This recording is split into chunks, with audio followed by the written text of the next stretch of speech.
I am obliged and honored to give a short speech on this occasion. Republic Day is celebrated every year on 26th January. This year we will celebrate our 25th Republic Day. As we know, on 26th January 1950, the Indian Constitution came into effect, and so from that day we, the people of India, constantly celebrate it as Republic Day of our country.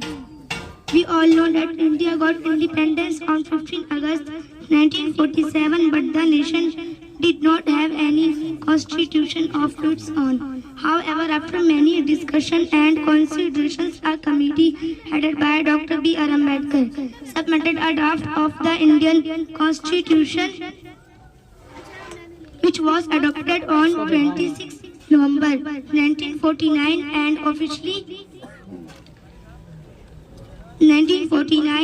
officially came into effect on 26 January 1950. This constitution allows us a lot of fundamental rights, such as right to equality, right to freedom, right to freedom of religion.